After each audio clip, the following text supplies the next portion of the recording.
ya. Apakah ajaran-ajaran yang kita miliki di dalam kekristenan itu selalu dan harus tertulis? Nah, itu yang menjadi pertanyaan. Lalu bagaimana kalau tidak tertulis? Bagaimana mempertanggungjawabkannya? Bukankah ada kelompok orang yang mengatakan harus tertulis pokoknya?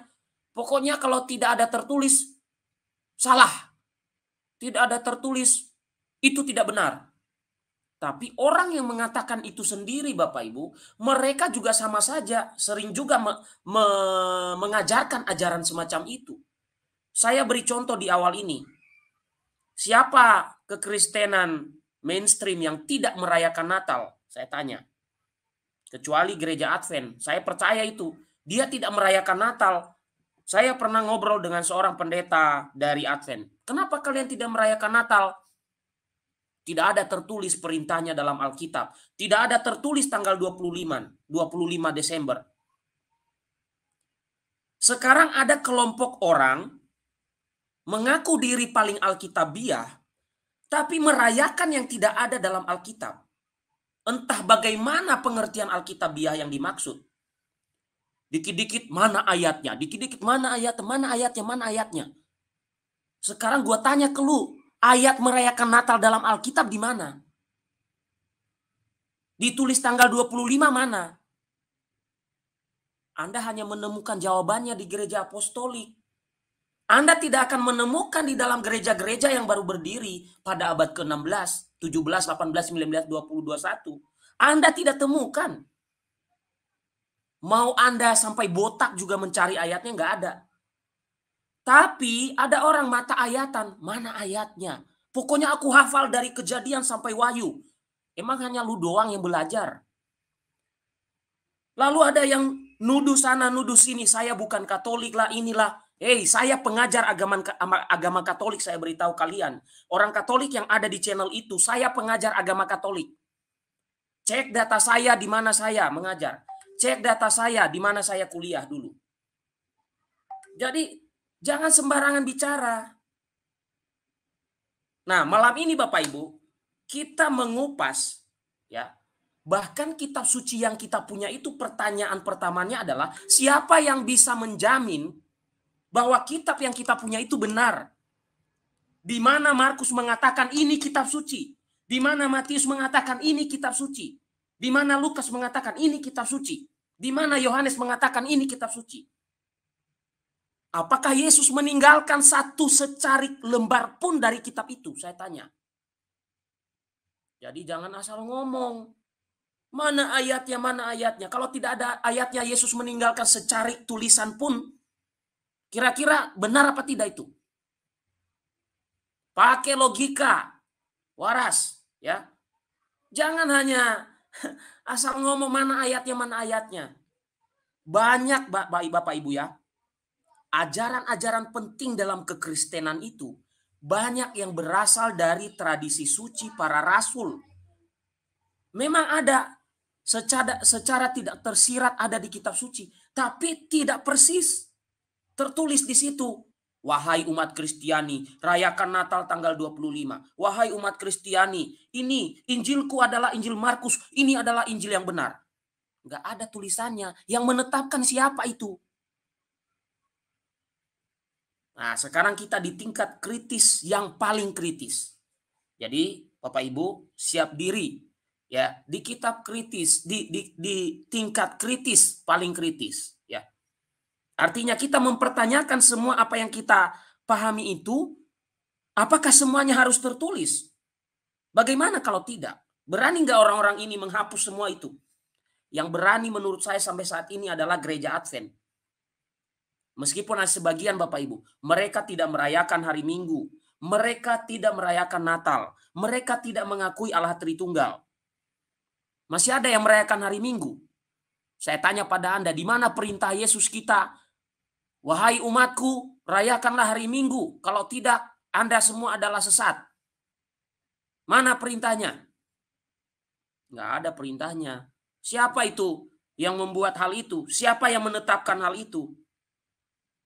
Maka masuk kepada makna teologis. Bukan kepada makna mana ayatnya, mana ayatnya. Mana ayatnya? Ya. Saya hanya ketawa-ketawa orang-orang semacam itu. Makanya saya rugi berbicara dengan orang-orang seperti itu. Mana ayatnya, mana ayatnya. Kalau saya tanya semua nanti hal-hal penting itu mana ayatnya, bisa nggak ditunjukkan kepada saya? Nah, ada juga pengikutnya orang Katolik di sana katanya, ngaku-ngaku orang Katolik. Ya, boleh kita bertanya. Anda ngomong ayat-ayat, pertanyaannya itu dulu, mari kita kritisi sejarah dulu sebelum ngomong ayat. Waktu Yesus mengajar Bapak Ibu, belum dia membawa PB yang ada Anda punya sekarang itu, PB. Perjanjian baru itu belum ada wujudnya. Yesus itu tidak membawa PB yang sudah di kanon itu. Bahkan Yesus itu tidak memberikan secari kertas pun kepada para murid. Nih,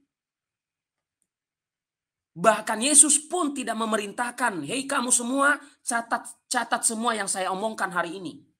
Atau dia ada juru tulis mengikuti Yesus. Oh ya, saya catat dulu ya. Apa yang diomongin oleh Yesus saya catat dulu. Sejak kapan? Sejak kapan itu dianggap penting tulisan itu? Nah, itu yang menjadi pertanyaan. Ya. Jadi jangan asal ngomong. Mari kita kritisi dulu ini. Ngomong tentang ayat nanti itu di kemudian. Bahkan para rasul pun tidak pakai ayat waktu itu. Bahkan manuskrip aslinya itu tidak ada bab dan ayat, pasal dan ayat itu tidak ada. Itu disisipkan oleh uskup Inggris bernama Stephen Langton. Anda harus tahu itu. Ya. Jadi kalau Anda mengaku diri paling tahu dari Kejadian sampai Wahyu, sudah banyak profesor yang sudah khatam mengenai itu. Nggak usah ngomong. Ya, hanya kita itu, ya, kita bisa perhatikan mana yang sombong ya, mana yang angkuh. Nah, sekarang kita lihat dulu nih video-video dari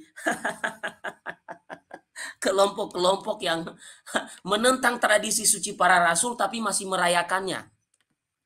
Ya, merayakan Natal, merayakan hari Minggu, ya kan? Masih mengakui kitab suci yang mereka punya itu pula. Kalau ditanya, emang itu siapa yang mengatakan itu kitab suci? Adakah Markus mengatakan ini kitab suci? Maksudnya dalam tulisannya gitu loh Bapak Ibu, dia tulis ini kitab suci. Lukas juga sama, ini kitab suci. Ada nggak? Kalau tidak ada yang mengatakan itu kitab suci, siapa? Otoritas apa yang dia terima? Dari mana dia terima otoritas itu? Nah, dari situ dulu baru ngomong ayat. Ayat itu di kemudian hari. Ya, kemarin saya sudah tunjukkan kepada Anda Injil Lukas. Bagaimana dia mewawancara saksi mata. Belakangan itu sudah terjadi dulu baru. Sama seperti wartawan. Wartawan itu meliput ya atau menaikkan berita di media sudah terjadi terlebih dahulu. Bukan belum terjadi, sudah ada berita. Nah, itu namanya hoax gitu. Tapi terjadi dulu kejadian itu beberapa menit atau beberapa saat, baru beritanya ada. Terjadi dulu peristiwa Yesus dan para murid, baru ada yang tertulis. Pertanyaannya banyak sekali. Di mana Yesus memerintahkan menulis apa yang dia ajarkan?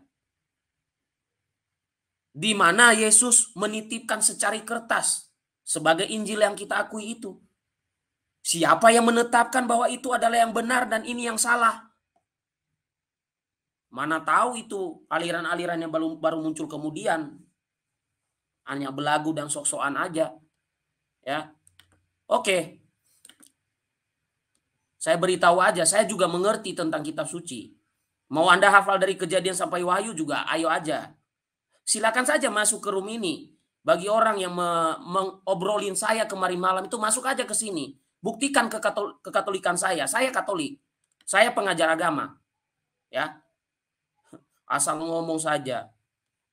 Oke, kita dengar nih. Rumpi mak-mak di warung kopi. Ini rumpi mak-mak di warung kopi, kita dengarkan ya Bapak Ibu. Ada 3 video. Mereka ngerumpi di Lapo Tua. Ada juga satu warung kopi juga. Ya. Ya apa susahnya ngomong di Lapo Tua atau di warung kopi? Nggak susah Bapak Ibu. Asal ngomong aja terserah deh gue gitu kan. Menafsir juga asal gue bisa ngomong aja udah selesai gitu. Entah benar entah salah nggak ada yang tahu gitu ya. Beda dengan gereja yang apostolik. Ada patokannya, ada tolok ukurnya. Ya. Oke, kita dengarkan dulu yang satu ini, lalu kita beranjak nanti di yang satu lagi. Lisan. Karena kan yang aku terima dari Pak Bom Bom kan secara tertulis.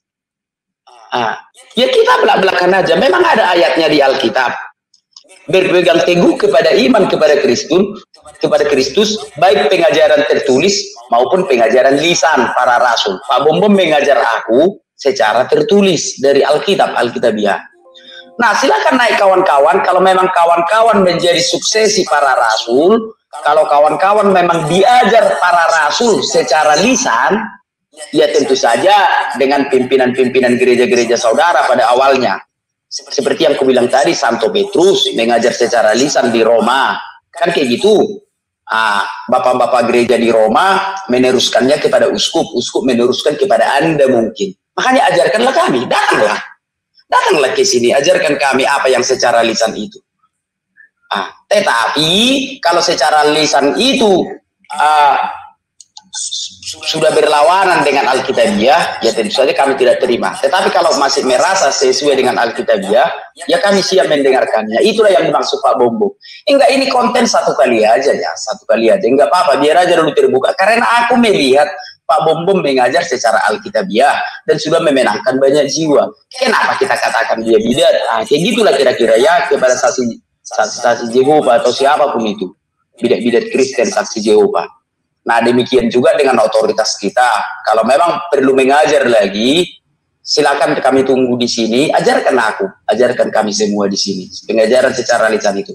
Kalau yang Alkitabiah sudah diajar Pak Bom Bom, sudah, aku tanggung jawab. Kenapa rupanya? Yang Alkitabiah. Hanya yang lisan mungkin teman-teman merasa belum puas karena Pak Bom Bom tidak pernah mengajar secara lisan apa yang disampaikan para rasul. Karena memang kami tahu itu. Suksesi para rasul itu siapa? Ya tentu saja Katolik. Katolik lah suksesi para rasul. Makanya ajar kami tunggu ya, siap aku menunggu 1 jam, 2 jam, 3 jam aku tunggu. Ajarkan kami apa yang diajarkan oleh suksesi para rasul itu. Oke, mungkin itu dulu sama Pak Abu Subi. Ya, terima kasih Pak Abu Subi, terima kasih Pak Bom. Silakan. Oke. Hanya anak Batak yang berani masuk ke channel saya kemarin Bapak Ibu. Saya yakin Bapak Ibu juga menontonnya kemarin, 2 hari lalu. Tolong beritahukan apakah suara saya nanti kedengaran atau tidak Bapak Ibu ya. Tapi Bapak Ibu, coba dengarkan kata-kata dalam video itu. Saya geli loh Bapak Ibu. Kami hanya mengajarkan ajaran yang Alkitabiah. Yang ada di dalam room ini, apakah kalian semua merayakan Natal? Apakah kalian semua yang ada di room ini merayakan Natal? Saya tanya. Itu dulu yang saya tanya. Belum yang lain.